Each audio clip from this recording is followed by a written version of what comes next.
కలియుగం చివరి రోజుల్లో ఏం జరుగుతుంది? కలియుగాంతం ఎలా ఉంటుంది? కలియుగంలో స్త్రీ పురుషులు ఎలా ఉంటారు అనే విషయాలను ఈరోజు మనం ఈ వీడియోలో తెలుసుకుందాము. ఈ అనంతకాల చక్రంలో యుగాలు 4. అవి సత్యయుగం, త్రేతాయుగం, ద్వాపరయుగం, కలియుగం.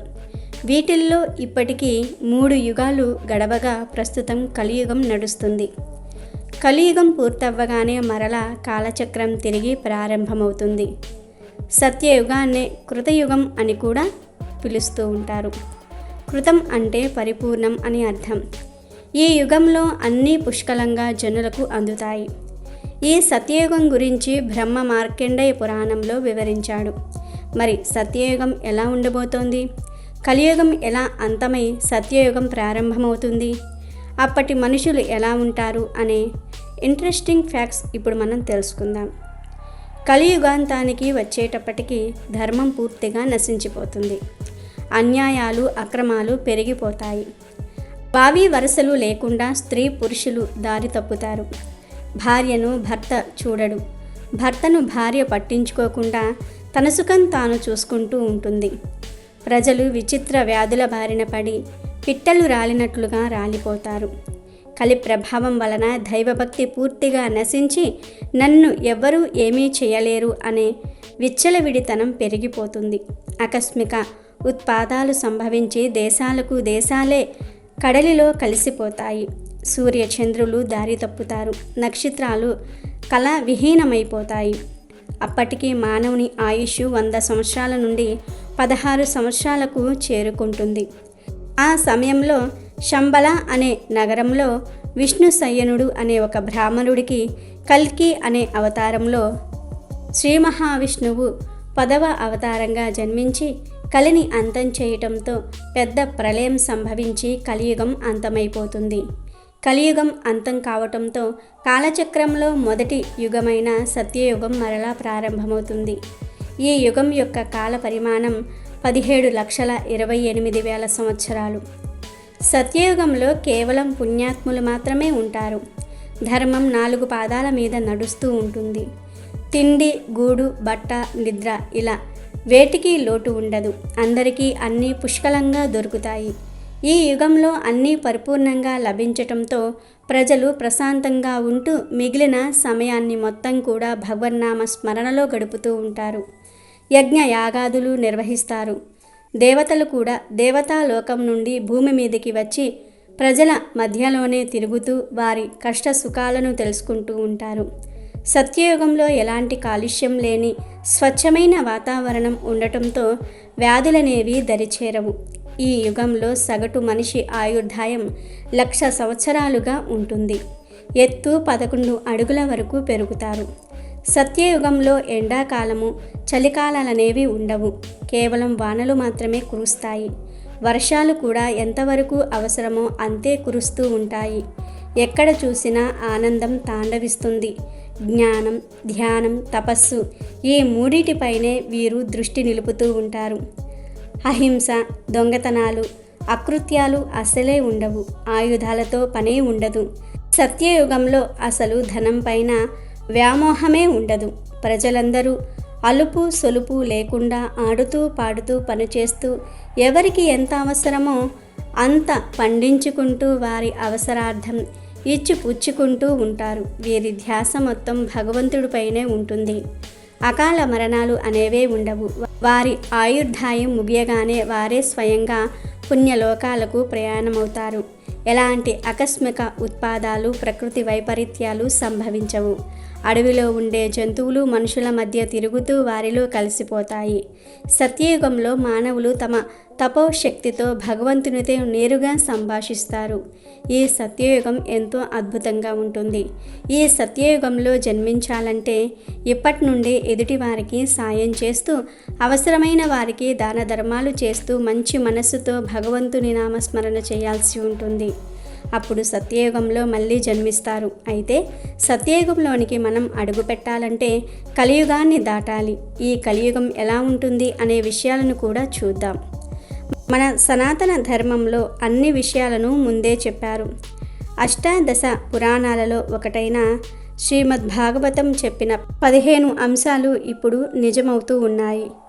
కలియుగం ఎలా ఉంటుందో ఈ పురాణంలో కొన్ని శ్లోకాలలో వివరించారు. మతం, నిజాయితీ, పరిశుభ్రత, సహనం, దయ, జీవించే కాలం, శారీరక బలం, జ్ఞాపక శక్తి కలియుగంలో రోజురోజుకు క్షీణిస్తాయి. శక్తివంతమైన కలి ప్రభావమే దీనికి కారణం. వ్యక్తి గుణగణాలను, ప్రవర్తనను, అదృష్టాన్ని నిర్ణయించేది అతనికి గల సంపదే. అధికారంలో ఉన్నవారికే న్యాయం దక్కుతుంది. స్త్రీ పురుషులు పై ఆకర్షణల కారణంగానే కలిసి ఉంటారు. వ్యాపార విజయానికి మోసమే అధికారమవుతుంది. శృంగార సామర్థ్యం ఆధారంగానే స్త్రీతత్వాన్ని, పురుషతత్వాన్ని నిర్ణయిస్తారు. కేవలం జంధ్యం మాత్రమే ఓ వ్యక్తి బ్రాహ్మణుడని గుర్తించే సంకేతంగా ఉంటుంది. వ్యక్తి ఆధ్యాత్మిక స్థితిని అతని వద్ద పైకి కనిపించే గుర్తుల ఆధారంగానే గుర్తిస్తారు. వాటి ఆధారంగానే ఒక ఆధ్యాత్మిక విధానం నుండి మరో దానికి మారుతూ ఉంటారు. సరైన సంపాదన లేని వ్యక్తి యోగ్యతపై తీవ్రమైన ప్రశ్నలు ఎదురవుతూ ఉంటాయి. పదాల పనికట్టులో నైపుణ్యం ఉన్నవారిని పండితులు అంటారు. డబ్బులోని వ్యక్తిని అపవిత్రుడు అంటారు. కపటం, మాయ ఉన్న వ్యక్తులను సుగుణాల రాశి అంటారు. నోటి మాటలతోనే పెళ్ళిళ్ళు చేస్తూ ఉంటారు. కేవలం స్నానం చేసినంత మాత్రానే బహిరంగంగా కనిపించడానికి అర్హులం అయిపోయాం అని జనం భావిస్తూ ఉంటారు. కొద్ది దూరంలో జలాశయం ఉన్న చోటునే పవిత్రత స్థలంగా భావిస్తారు. సౌందర్యం హెయిర్ స్టైల్పై ఆధారపడి ఉంటుంది అనుకుంటూ ఉంటారు. కడుపు నింపుకోవటమే జీవిత పరమార్థం అవుతుంది. మొండిగా వ్యవహరించే వారే నిజాయితీపరులుగా ఆమోదం పొందుతారు. కుటుంబాన్ని పోషించగలిగేవాడు గొప్ప నిపుణుడిగా పేరు తెచ్చుకుంటాడు. కీర్తి కోసమే మత సిద్ధాంతాలు పాటిస్తారు. భూగోళం, అవినీతి జనంతో కిక్కిరిసిపోవటంతో సామాజిక వర్గాల్లో బలవంతుడిగా చలామణి అయ్యేవాడే రాజకీయ అధికారాన్ని చేజిక్కించుకుంటాడు. ప్రజలు కరువు కాటకాలతో, మితిమీరిన పన్నులతో ఇబ్బందులు పడుతూ ఆకులు, చెట్లు, వేళ్ళు, మాంసం, ముడితేనే పండ్లు, విత్తనాలు తినడాన్ని ఎంచుకుంటారు. అనావృష్టి దెబ్బతో ప్రజలు పూర్తిగా నాశనమైపోతారు. చలిగాలి, వేడి, వర్షము, మంచు వల్ల ప్రజలు తీవ్ర బాధలు అనుభవిస్తారు. ఇది చాలదన్నట్టు జగడాలు, ఆకలి, దాహం, తీవ్రమైన ఆందోళనలతో జనం చితికిపోతారు. కలియుగంలో మనిషి జీవితకాలం 50 ఏళ్ళు అవుతుంది. వృద్ధ తల్లిదండ్రులను పిల్లలు ఎంతో కాలం సంరక్షించరు. కలియుగంలో జనం చిన్న విషయాలకే ఒకరిపై ఒకరు ద్వేషం పెంచుకుంటూ ఉంటారు. చిల్లర నాణాల కోసం కూడా విద్వేషం పెంచుకుంటూ ఉంటారు. స్నేహ బంధాలను విడిచిపెట్టేస్తూ ఉంటారు. సొంత బంధువులను చంపడానికి కూడా వెనుకాడరు. మొరటు మనుషులు దేవుడి పేరుతో విరాళాలు సేకరిస్తూ ఉంటారు. సన్యాసి దుస్తులు ధరించి నియమనిష్టలతో వ్యవహరిస్తున్నట్లుగా డాబులు చెప్పుకుంటూ తమను తాము పోషించుకుంటూ ఉంటారు. మతం గురించి తెలియని వారు ఉన్నత పదవుల్లోకి వెళ్తారు. మత సిద్ధాంతాలపై మాట్లాడేందుకు ప్రయాణిస్తారు. సంపదలు కోల్పోయిన యజమానిని ప్రజలు వదిలేస్తారు. ఆ యజమానిని సద్గుణాల రాశి అయినా కూడా సేవకులు విడిచిపెట్టేస్తూ ఉంటారు. సామర్థ్యం కోల్పోయిన సేవకులను యజమానులు వదిలించుకుంటూ ఉంటారు. ఆ సేవకులు వారి కుటుంబాల్లో తరతరాలుగా పనిచేస్తున్నప్పటికీ దయ చూపరు. పాలు ఇవ్వని ఆవులను వదిలించుకుంటూ ఉంటారు లేదా చంపేస్తారు. కేవలం పాల కోసమే ఆవులను పెంచుకుంటూ ఉంటారు. నగరాలలో దొంగలు యథేచ్ఛంగా సంచరిస్తూ ఉంటారు.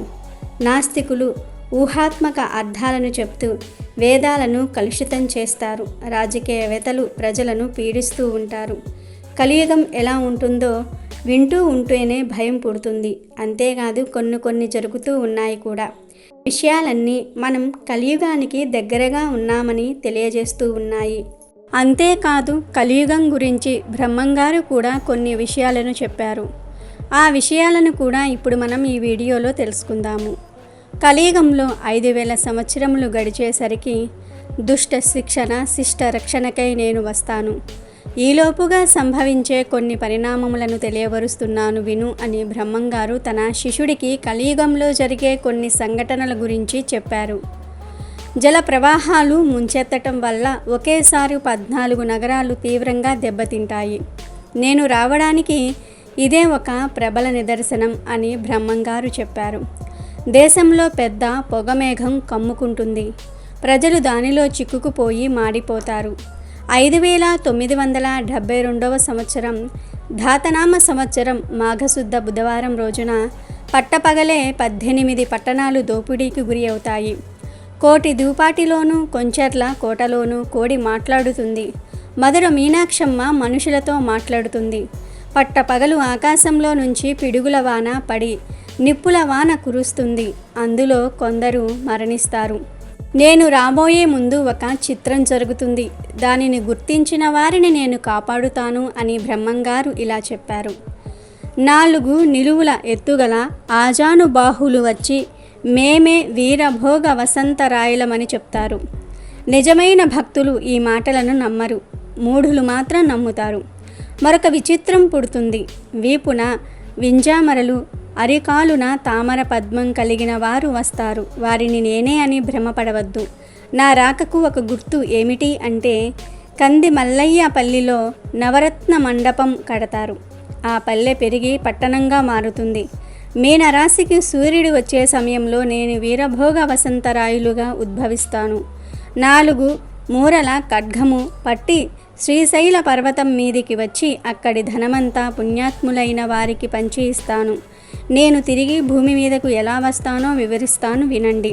కేదారి వనంలో నిహారిణై తపస్సు చేస్తాను. 3 వరాలు పొంది అచటి నుండి విక్రమనామ సంవత్సరం చైత్రశుద్ధ దశమి బుధవారం ఇంద్రకీలాద్రి పర్వతం మీద తపస్సు చేసి అక్కడ మహామునుల మహర్షుల సందర్శనం చేసుకుంటాను. అక్కడి నుండి బయలుదేరి శ్రీశైలం మల్లికార్జున్ని సేవిస్తాను. అనంతరం దత్తాత్రేయుల వారిని దర్శించుకుంటాను. మహానందిలో 2 నెలలు ఉండి అక్కడి నుంచి శ్రావణ శుద్ధ పౌర్ణమి నాటికి వీరనారాయణపురం చేరుకుంటాను. అక్కడ కొంతకాలం నివసిస్తాను. నేను తిరిగి వచ్చేసరికి జనులు ధనమందాదులుగా మారి అజ్ఞానంలో కొట్టుకు చస్తారు. నా రాకకు ముందు సముద్రంలోని జీవరాశులన్నీ కూడా నశిస్తాయి. పర్వతాల మీద జనులు బంగారు గనులు కనిపెట్టి బంగారం కోసం కొండ పగులు కొడతారు. కాశీదేశంలో కలహాలు చెలరేగుతాయి. వావి వరసలు లేకుండా పెళ్ళిళ్ళు జరుగుతాయి. పార్వతీ అవతారములను డబ్బులకు అమ్ముతారు. కుల గోత్రములు నీతి జాతి లేకుండా పెళ్ళిళ్ళు జరుగుతాయి. భూమధ్య ధనరాశులు ముక్కుటంగా ఉంటాయి. చివరికి అరణ్యాల్లోనూ అమితమైన ధనం ఉంటుంది. పాతాళంలో నీరు ఇంకిపోతుంది. భూమి మీద మంటలు పుడతాయి. 4 సముద్రాల మధ్యనున్న ధనమంతా శ్రీశైలం చేరుతుంది. 120 పుణ్యక్షేత్రములు నశించిపోతాయి. నా రాకకు ముందు అనేక చిత్రములు జరుగుతాయి. శృంగేరి పుష్పగిరి పీఠములు పాంచాననం వారి పాలవుతాయి. ఉత్తర దేశంలో కత్తులు తెగుతాయి. తూర్పు దేశం ధూళి అయిపోతుంది. హరిద్వార్లోని మర్రి చెట్టుపై మహిమలు పుడతాయి. అక్కడి దేవాలయం వాకిలి మూసి ఉంటుంది. అహోబిలంలో ఉక్కు స్తంభానికి కొమ్మలు పుట్టి జాజి పువ్వులు పూస్తాయి. నా రాకకు ఇవే మీకు నిదర్శనాలు. నన్ను నమ్మిన వారికి నా రక్షణ కలుగుతుంది. వైశాఖ శుద్ధ పంచమిన నేను బయలుదేరి సూర్యమండలం నుండి కొలువు పాకకు వస్తాను. అక్కడి నుండి అహోబిలము తర్వాత సూర్యనంది చేరుకుంటాను. శ్రీకృష్ణ నిర్యాణం ఆదిగా 4999 నాటికి కలిరూపం కొంత నాశనమవుతుంది.